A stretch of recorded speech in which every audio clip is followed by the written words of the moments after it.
For your cultural projects, you're going to be exploring many different areas of culture. You're going to be researching it, and you're going to be able to make a presentation about how these aspects impact how a culture does business. And as one part of this project, you'll be interviewing someone from the culture. This video is about how to write good questions to help you get at a few of these cultural dimensions. So in your project, you're going to be looking at high versus low contact, high versus low power distance, P time and M time, high and low context, uncertainty avoidance, long and short-term orientation, individualistic versus collectivistic cultures, and masculine and feminine cultures. In addition, you're also going to look at how to dress for business, gestures for business, greeting rituals, food, table manners, gifts, topics to avoid or include in a business conversation, and holidays and religious matters, at least as far as they influence business and business expectations. So the first thing you need to do after you get your culture assigned is you need to research the culture, and you need to start looking up specific areas about this. And then you need to start writing questions for the person that you're going to interview to help you understand not just what they say about that culture, but what does it look like in the culture. Let me give you an example with a few. So if we're looking at the cultural dimension of time, we have P time, polychronic, and monochronic time. And what we're looking at is whether or not the culture values whether or not someone's on time, whether or not time is a fluid sort of thing. An example might be, you may have heard island time, where people may not show up to things on time and things don't end at certain times. It's just sort of a go with the flow culture versus a culture where if you are not at least 15 minutes early, consider yourself late. We make appointments and we make deadlines. Those would be some of the contrasting items. And so if you're asking someone questions, if you simply say, is time important to you? They might say yes or no. And that may not be their culture, but it may be them personally. So if you ask somebody the question, is time important to you? They can answer simply yes or no. And you don't know if that's just their opinion, if that reflects their culture. You don't have a lot of extra information. If you ask somebody, are you on P time or M time? They may not know what you're talking about. Better ways to ask those questions would be, one, you can set up what the dimension means. We are learning about time differences in our class. Some cultures are strict on time and others are more go with the flow. How does your country treat time?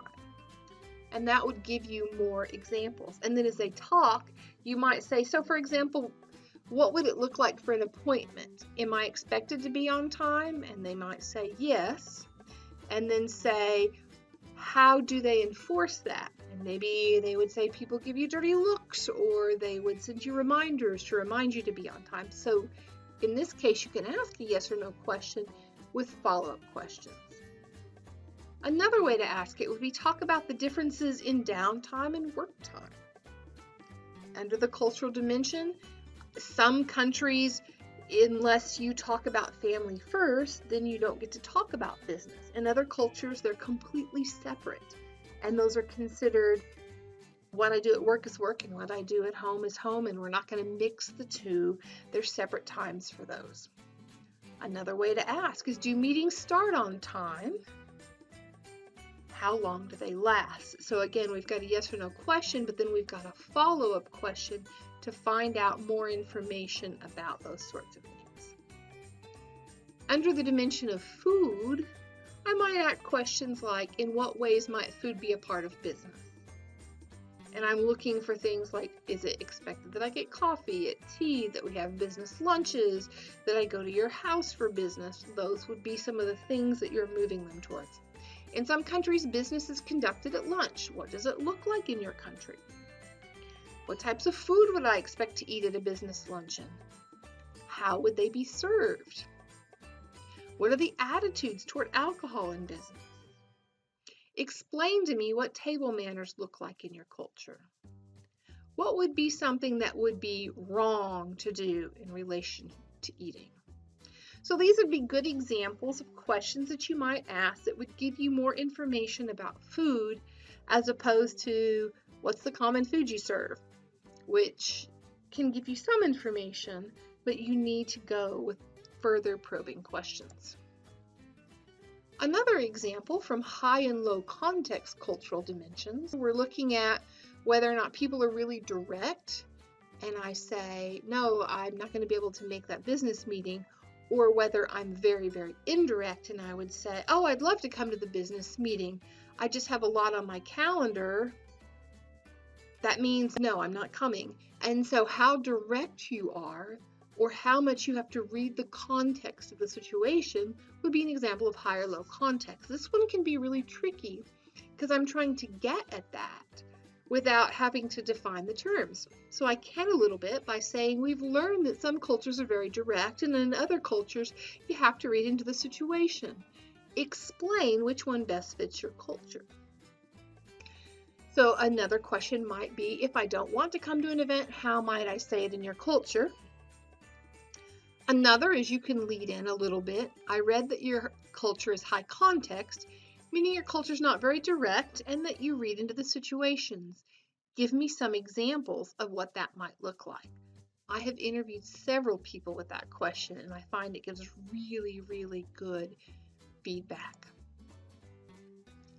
So, writing good questions happens when you research the topic and you know what to ask. You've researched their culture.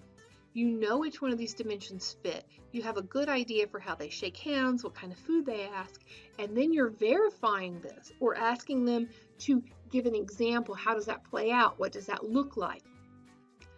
You ask these things that you have learned from your research. I also suggest that you just take a friend who's not from the culture and doesn't know the real answers, it's fine, and you test out your questions. Make sure that you videotape or audio tape your answers so that you can look back and you can share them with your group members. And then also feel free to add questions in the moment. A good interview happens because you're responsive to what's going on. So now that you have a good idea about what to do for this project, it's time to get writing.